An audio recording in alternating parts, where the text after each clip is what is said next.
one day I heard this young lady cursing at work. And for some reason, like, it made me really uncomfortable. And I'm like, okay, that's kind of inappropriate. And I found it very disrespectful. It made me look at her differently. And later that day, as I was sitting there judging this young lady, I had a moment of self-reflection. I realized there's no difference between her and I. Because there are times when I too use language that's unbecoming of a young lady, disrespectful as a young man, as well as foul and vulgar as an adult. So, as I'm having this self-reflection, I'm sitting there and I'm like, okay, this is not right. Then I begin to think, do I want someone thinking about me the way that I was thinking about her? Right. And I'm like, I definitely don't want those adjectives used to describe me.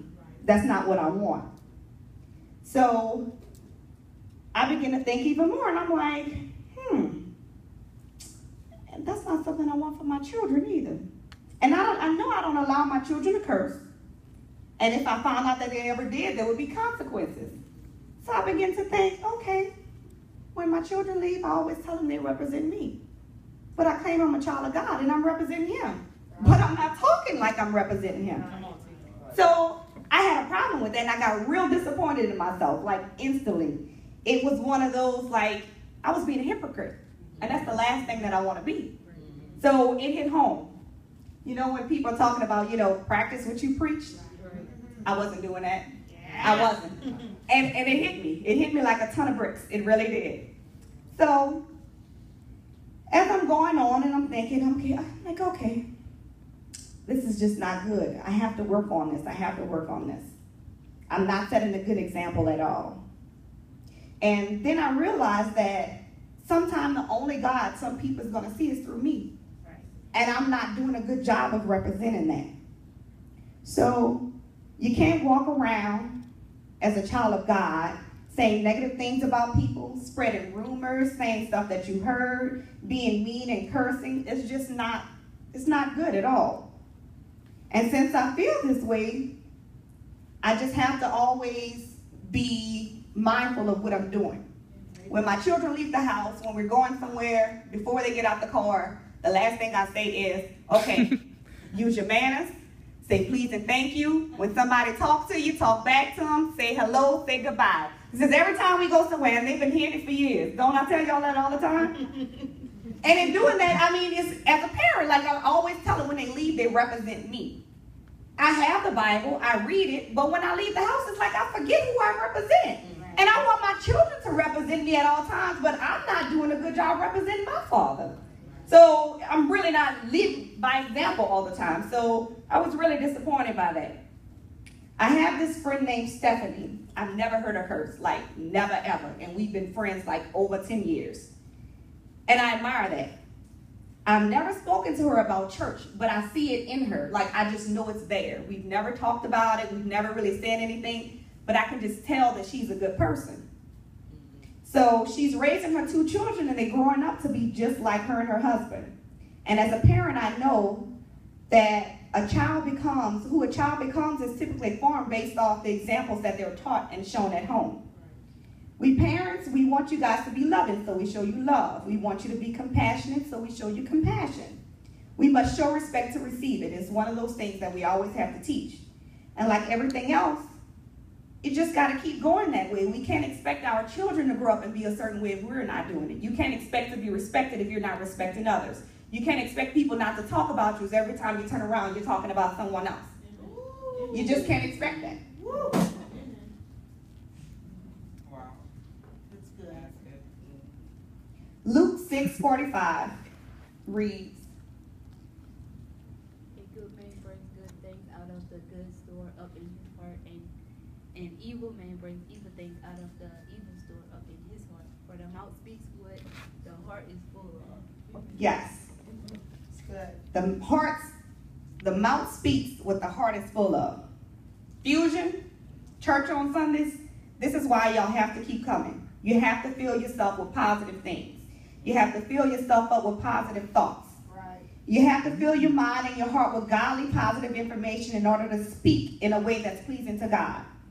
You can only speak what's inside of you. And if you fill yourself with negative things, that's what's going to come out. And that's not what you want.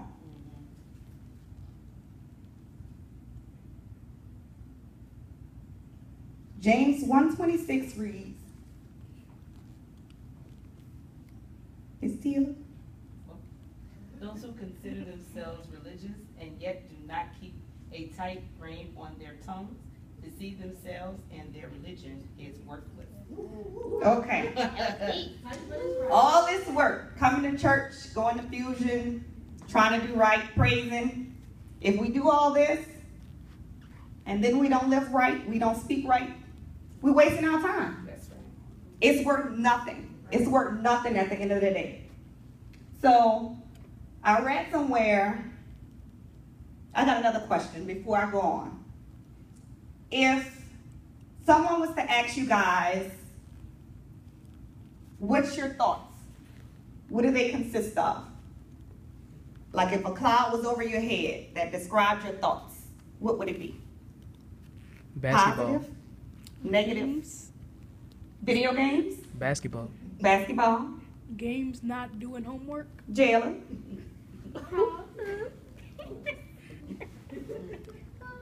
If there was a cloud over your head to describe your thoughts, to describe things about you, what would be in it?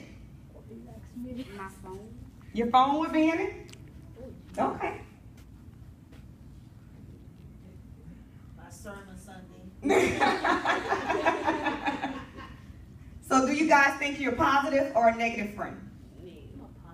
I'm You're a with it. positive friend? Positive. Positive? You a negative friend too? Neutral. I'm in the middle. Neutral. Neutral. That's you, right there. Right there, that's you. Worthless. Do you think that's what God in your mind wants for you? Neutral. You can't be neutral. Do you want your food lukewarm?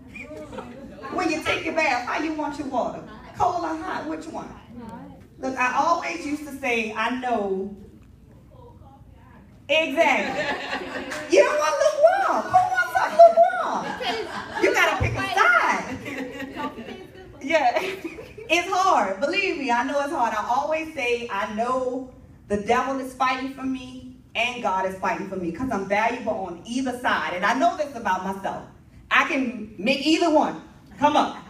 I know, but I'm moving on this side. I don't want to be over there. Yeah. I don't want to represent the devil. I don't. I want the God in me to shine. And when I see it happening, I have to realize what's going on, and I have to take control because it's never too late to change. You might say something, you can feel yourself saying something wrong. Even if it come out later on, you're thinking about it, you can still go back and apologize. You know what? I was wrong for saying that. I shouldn't have said that. Can we just move on from there? You don't have to let it stay that way. It's never too late to take it back.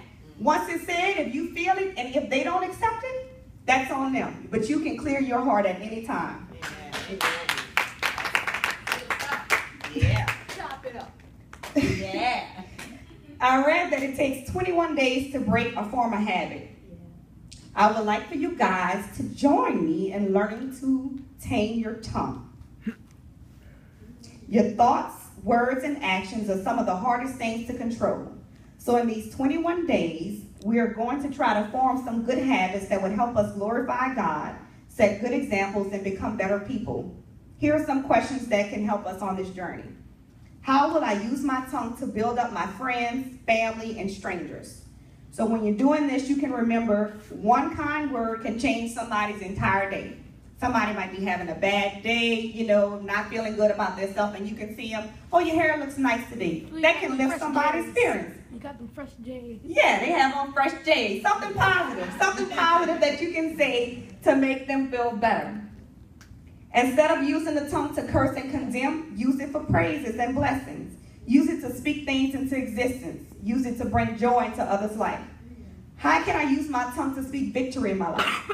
Remember, life and death are in the power of the tongue. Speak about goals, making an honor roll, placing in a competition, making a team that you've been wanting to be on, anything, just something positive. You can focus on it. And once you speak things, work on making them become a reality.